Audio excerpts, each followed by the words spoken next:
Hey friends, Pastor Bob here. We're just a few weeks away from the Advent season, which is one of our favorite seasons at Coram Deo.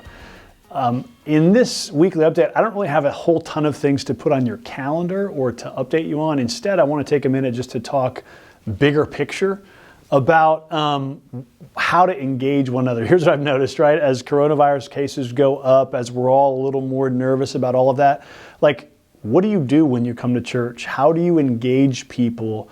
And how do we even practice gracious hospitality toward one another when we have to be 6 feet away and when we're wearing masks? I realize we're all feeling that. I feel it in the room every Sunday.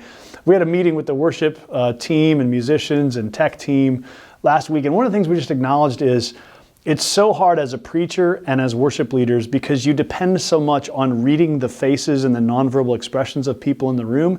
And that's just really hard to do right now. And so if I'm feeling that, I know that you're all feeling that. Here's what I want you to know.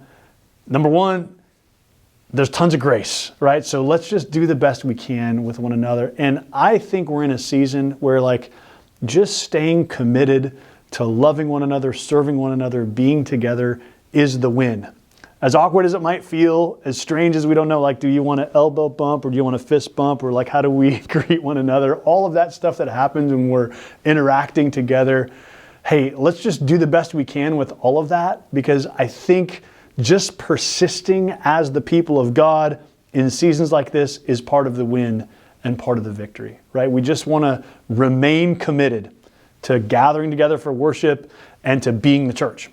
And to loving one another from afar, too. And so I've been trying as often as I can to check in with people that I haven't seen for a while. I hope you're doing that as well. This is a moment where we just need to be family to one another as best we can.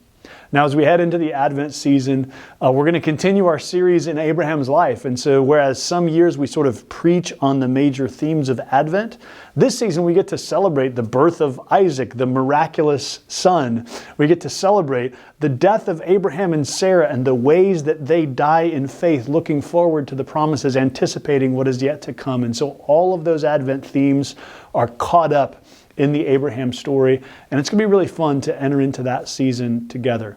There's an Advent hymn sing on the calendar, Lord willing, assuming that we're able to gather. We will do it with masks, but we're waiting to sort of communicate on that until we know exactly what the protocols are going to be in the month of December. So just know we're going to continue to engage the Advent season as best we can, and I encourage you to do the same. It's a privilege being on this journey with you. I hope you have a great week. I hope you're encouraged in the Lord. And I'll see you again next week as we continue the story of Abraham.